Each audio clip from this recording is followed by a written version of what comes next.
understand neck cranks, and let's go ahead and talk about it. I'm Raul with the Catch Wrestling Alliance, and we're here to elevate your grappling, and together we keep real wrestling alive. Thank you very much for checking out our live stream, our podcast stuff, wherever you get your podcasts. Our videos also available on our YouTube channel or Twitch. Thank you. And so, I don't know. I think a lot of people might hear what I'm saying and just think it's absurd. But like seriously, one of the students in the CWA Academy, which is our online catch wrestling academy, brought it up where I won't show it because it was a UFC match that happened within the past few weeks where someone won by neck crank, but of course, the commentators were saying, "Oh, it's it was a choke, a rear naked choke, or whatever," when it's clearly not.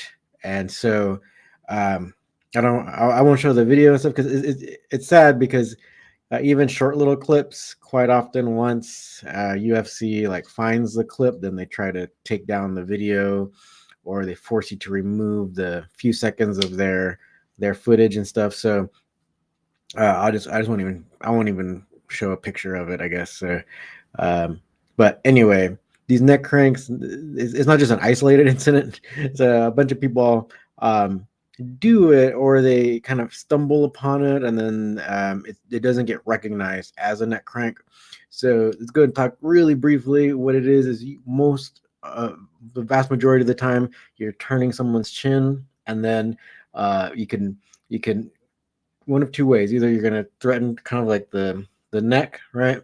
But also too, we call like a face lock. Quite often, that's not as much of a neck crank. I mean, it still can be because you're still turning, but then you're also driving your forearm bone up into the cheekbone there. So you're kind of folding the head and then bringing it over. So just like the rear naked choke position, right? So you've turned the head, you're pulling that in, driving the bone up into their cheek, right? Sometimes across the teeth. You can even do it on the nose, but definitely you want to try to make it secure by having it under the cheekbone, and then you can kind of fold their head over your forearm, right? So these like the head would be usually facing away from, say, like your normal rear naked choke, where my head would be facing this way most of the time, right? And quite often you'll see a choke right under the chin, right? So the neck cranks and stuff are above the chin the vast majority of the time. I'm sure you can maybe still get their head to turn. Nah, it's actually really difficult. Um, so I guess my point is that it's happening, but then in mainstream consciousness, I guess it's not registering. And we had actually like incident like this where there's like some big UFC match. It was actually years ago where there was some big UFC match. I forgot which one now. Um, but I think there's one time when they're claiming that it was a neck crank when it wasn't, or it wasn't that great. But then uh, saw some people commenting that like, oh, these big time UFC fighters, they definitely know what a neck crank is and this and that. But it's like we're not quite seeing that in actual practice, right? So I'm not claiming to be like any like uh, like wrestling, or like that I know more than all MMA fighters or whatever, but we're kind of mostly talking about the terminology here, really. Um, and so this is something that keeps happening, and just want to kind of address it a little bit. So yeah, there are things that are neck cranks and they're different from chokes, but ultimately it's not being recognized in like the mainstream MMA or even grappling consciousness. But we are getting a lot of people who are winning by choke, which ultimately is like a crank, right? So um, I don't actually, I like seeing that it's happening, but it isn't necessarily getting like the choke's not getting the I mean, the crank is not getting the credit it deserves. And so then people aren't necessarily like even going for the crank. And so like if you see in our, say like in the image, say if you go to our YouTube channel and you see the thumbnail image for this podcast, right, then you'll see that it is like in our, it's an image from our recent event where one of the matches was won by neck crank. So there you can actually see that someone intentionally going for a neck crank and getting the submission, right? So you can see all our matches for the Gotcha Invitational on our YouTube channel. We have a whole like playlist for it, so you kind of see that difference, right? And so the crank gets the credit it deserves in that. So yeah, feel free to make any comments or whatever.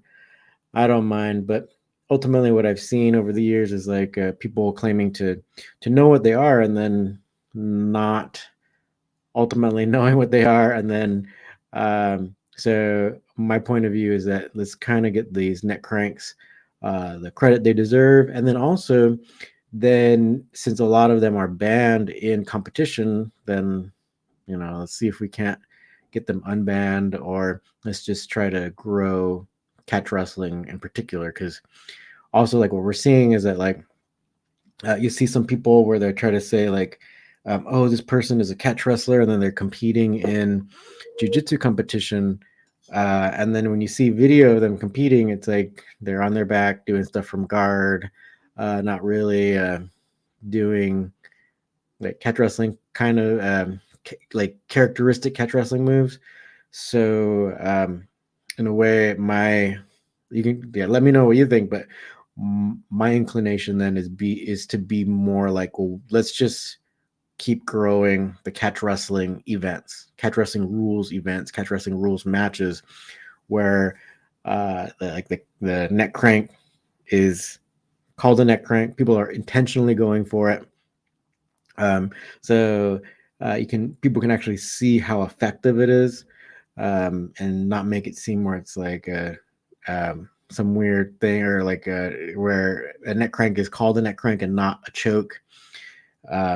So that's more of my inclination. Let me know what you think, because I mean, it's I think it's all fine and good to like have catch wrestlers compete in jiu-jitsu, but then like I just said, it's like when you see the video of them, what they're doing, it's not necessarily, it's like they're doing like more jiu-jitsu like moves.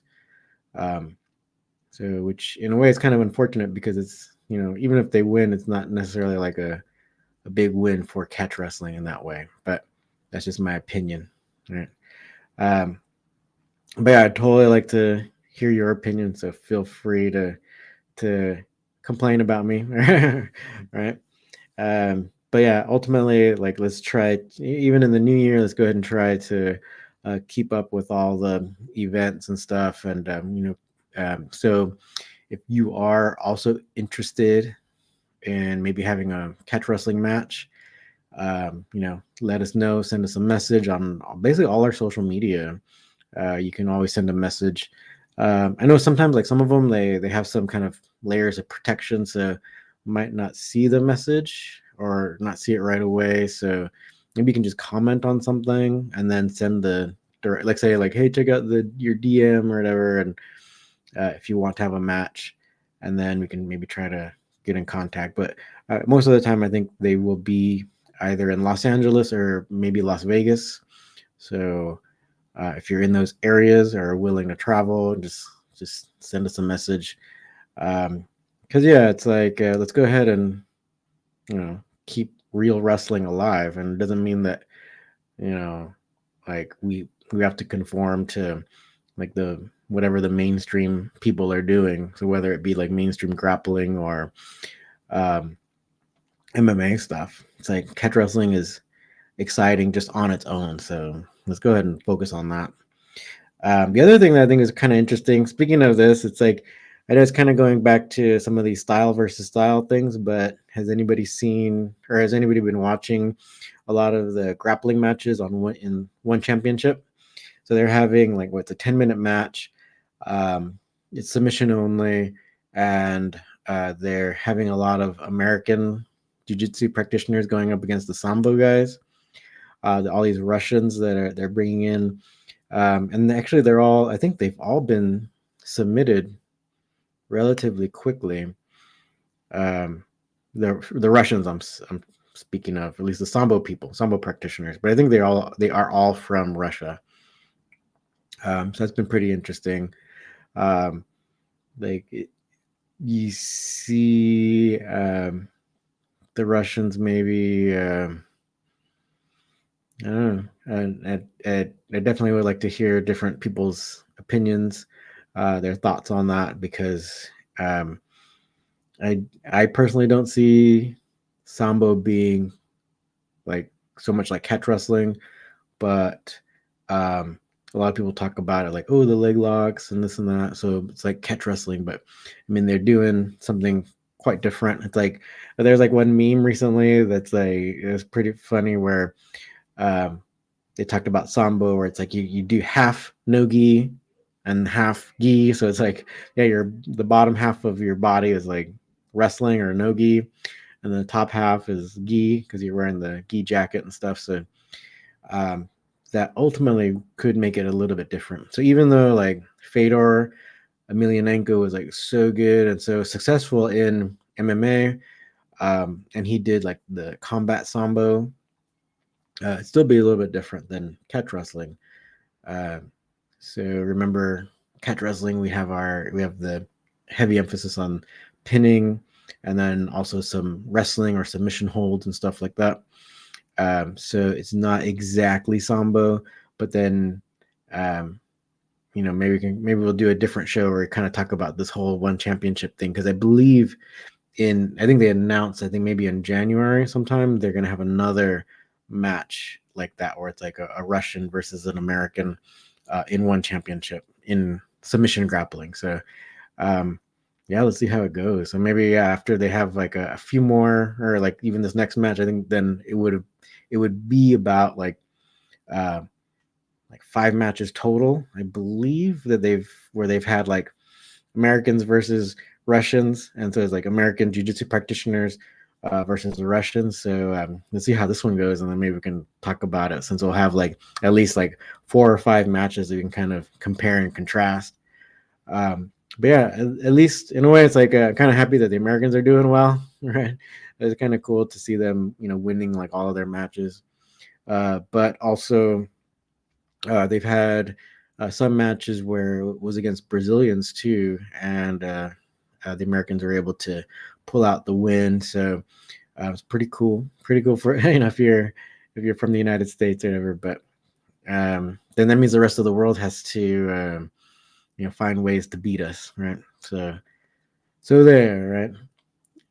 Okay, so yeah, feel free to comment or anything, and let me know your thoughts. So ultimately, I'm feeling that the neck crank is definitely not getting the credit it deserves.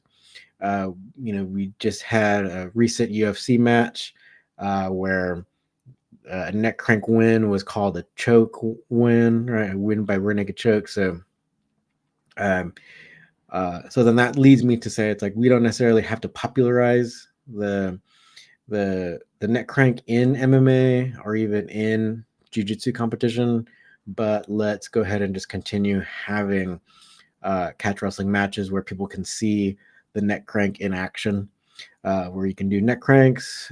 So basically we call them like cross faces, which is a type of neck crank, or even face locks and stuff like that. All these different things, or front face lock, or it's often called the gravet in England. So let's go ahead and just continue having all these things, and popularizing that in its environment, right? In its natural environment, in a catch wrestling match, catch wrestling, like rules match, where you don't have to like cater to doing jujitsu, or trying to do what you can in catch wrestling, or as much as you can of catch wrestling in a jiu-jitsu format, because a lot of the rules are different, and they kind of limit what we can do. So let's go ahead and just have more. We have more people who are interested in doing our events. So let's just keep it growing. right? And so, like I said earlier, if you're interested, then send us a message, or through our social media. There's usually some ways to send messages. So go for it. We're gonna have the next event soon, but not like right now. It's the holidays, so no one's concentrating on training. So we'll start up again in the new year. So hopefully everyone's looking forward to that, because our matches were great. And also, too, I guess one side note is that we just strive to continue having women's matches. So don't think it's just for men. Real sports have women's divisions. This is a part of like even like the Olympic criteria. Men and women have to be doing these sports in order for it to be even considered as an Olympic event. So yeah, we're definitely going to have women's matches as well. So we're going to continue with that, and so maybe we can see some women get some neck cranks, right? Um, so that's the main theme about today, and kind of giving not just the neck crank thing, because I think it's pretty simple to talk about. But also maybe a little bit of a year-end kind of recap, and kind of talking about the future, what we're going to be doing in the new year, because it's already coming up, and definitely thinking about having another event, right? Probably the very beginning of the new year. Maybe the first couple months and stuff. And we also have a lot more things planned towards the beginning of the year. So we got a lot of stuff happening. So hopefully you can stay tuned. But if there's any topic that you'd like to talk about, feel free to just continue messaging. I thought this neck crank thing was interesting because you get I mentioned earlier, we got like these people commenting, talking about like, oh, these different like MMA professionals definitely know what a neck crank is and whatnot, when we've seen many times, like in not just the recent MMA match, but the recent UFC match, where an obvious neck crank was called a choke. And we'd seen it several times in the past, and it wasn't like the evidence isn't showing that they know exactly the difference, right? So I guess that was the main point of today. So feel free to let me know if there's any other topic we can talk about, and we'll totally do it. But just know we got more events coming up in the new year. Also, too, if you want to learn catch wrestling, and if you're not in the Los Angeles area, so we're here in Los Angeles. We have classes. So if you're a university student at UCLA, feel free to join our class. Also teach outside at Fight Science MMA. So also too, it's like it's not like I'm not around MMA fighters, and showing them neck cranks and stuff is really eye opening for them too. So it's like, I know firsthand that it's not really so mainstream. Also too, so then we also have, if you're not in Los Angeles, if you're on the East Coast, go train with my good buddy John Strickland, like the most legit on the East Coast, and also like one of the most legit just all over the world, John Strickland of American Hook Wrestling. So if you're over there, make the pilgrimage to South Carolina. We got a comment from Patrick M. I remember Mark Kerr doing it in Pride from Other Guys Guard. Can opener. Yep. So it's just commonly called a can opener. I think a lot of people they just pull the head forward, and but it'd be more effective if you can use your forearms to turn their head and then pull, so that instead of just their head coming forward, right? So the chin going straight down, if you can get a tilted head and then pull them that way, you'll be much more successful. You'll be much more uncomfortable, right? Yeah. I think the other thing we might want to do is, because recently, I think we talked about it last week, that there was the Wushu World Championships, and there's a lot of really cool takedowns, a lot of really cool like slams and pickups and stuff like that. So let's go ahead and maybe do some more of the like showing you what the technique is, because the other thing about the Sanda stuff, which I'm wearing the Sanda shirt, the other thing about it is that a lot of the takedowns in Sanda are really similar, if not exactly the same as catch wrestling. So that's why I like both styles, and we can kind of make a bridge for you guys because so you can see how it can be used in like a kickboxing or MMA scenario. Even though our main drive will always be, like having catch wrestling matches and stuff. So uh, still like, so if we have matches, it'll be catch wrestling. It's not going to be like a Sanda thing or whatever. We'll just kind of keep our focus on that because Sanda just by itself is, I mean, catch wrestling just by itself is exciting enough. We don't have to mix it, or we don't necessarily have to cater to whatever anybody else likes or whatever, because there's plenty of other jiu-jitsu only channels or MMA, whatever. So yeah, Patrick M, it wrecked the guy, whatever he did. Yeah, no, totally. So even if Mark Kerr, because Mark Kerr was what they call him, the smashing machine. Yeah, he did even ADCC. You can find that video too. I think he beat Josh Barnett on there. You can find the video of that on YouTube. Um, the guy was huge. He was very athletic too, right? So, um, yeah, definitely. And yeah, it's called Can Opener. You're right, Patrick. So, um, yeah, totally wrecked the guy. All right. Okay, so what I was saying, so yeah, we have class here in Los Angeles, Fight Science MMA, UCLA. If you're on the East Coast, check out my buddy John Strickland at American Hook Wrestling. You can find him or you can find American Hook Wrestling on Facebook. I think it's where they're the most active. Also, if you're not, if you're not anywhere near either of us, then go ahead and check out our online platform, CWA Academy. That is, you can also it's like we also not only do we have the online academy, but we also have several courses on there. So we can so that's the other thing we want to try to do is like build up more of the courses. We're going to have we already released this past year the pressure pass system volume 1. We're going to try to get the volume 2 out also. It's all this stuff is like really cool and really applicable. It's stuff I'm using when I roll with jiu-jitsu people, and I'm like seriously, I'm doing jiu-jitsu like 3 to 4 times a week, rolling with people in a jiu-jitsu gym. So all this stuff is like really working. So I'm doing it. Also, my students are also they're also doing it. So after I've taught them and they're using it in competitions and when they roll in jiu-jitsu classes as well. And so I want to try to get some of these courses out. So we already got the first one, try to get at least the volume 2 out next year as well. So got a lot of stuff going on.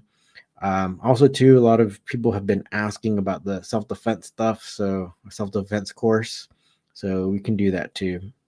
So if you didn't know, I was actually like certified or whatever, got the certificate and instructorship for a lot of self-defense stuff. So catch wrestling is really one of the ideal styles for self-defense, but there's so many different aspects to self-defense. So we'll talk about that in the course too. So we'll work on that also. But if there's anything else, just let us know. We'll definitely want to try to show the many different aspects or the many different valuable things or to catch wrestling. So feel free to keep asking because it's it's a great style. It's not just a rule set. It's it's its own art that evolved over time in Northern England. So trying to not only keep it alive but kind of show the beauty of the art and how individual it is. Just like I think some people talked about. They made a good analogy where it's like people try to say like, oh, it's just catch wrestling is just a rule set, or every technique is just all grappling, but yet they wouldn't call Taekwondo Muay Thai, or they won't say like, oh, it's all kickboxing or whatever.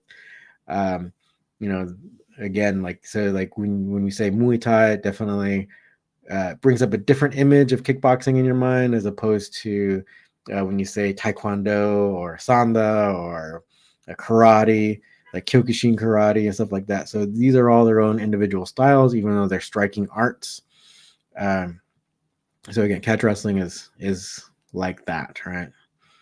So no, it's not just all grappling. There's kind of like a way things are done. There's a perspective. There's it's its own individual thing. It's its own individual art, and we happen to have a lot of neck cranks, but more so to control somebody. And yeah, of course, they might submit, but a lot of it is controlling, seeing if, and showing that you can control somebody. So it wasn't necessarily about getting that submission completely. A lot of times you can use these different neck cranks and different ways to moving the head to get the person to roll over so that you pin them. Yeah, there's a lot of aspects to it. So yeah, maybe we'll kind of work on some of that as well. Like, be showing it in some future YouTube videos. So if you'd like to support us and you don't want to be a student, feel free to support us on our YouTube channel. You can become a member there, or even if you don't want to become a member, there's like the bottom tier. You can just support us so that we can pay for having future events, because they cost money, like getting a venue and all these things, all these little things have their own separate fees and stuff. So, if you want to support us in that, feel free to become a member on our YouTube channel. Even on the lowest tier is great. But if you do the medium tier, then we got some extra videos behind the paywall for you that you can check out. So we'll keep adding videos for that. There are actually a lot of cool ones on there. So alternate endings, different kinds of things. We have different events and stuff that we put up there. Yeah, got a lot of ways for you to support, even if you don't want to be a student, if you don't want to learn the art, and you still enjoy watching, totally fine. All right. So I think I made some points. So feel free to continue commenting. Kind of keep the conversation going. But in the meantime, I know people are going to spend time with their families and whatnot. So we'll go and keep this one short. So if I don't see you, have great holidays and whatnot. And let's get back to training in the new year. We'll see if we have another live stream next week, though, too. We'll try. So if you have something you want to talk about, topic, go ahead and let me know. So we'll see you next time. If not, maybe next year. All right. So, hopefully we can continue helping you elevate your grappling, and together we can keep real wrestling alive.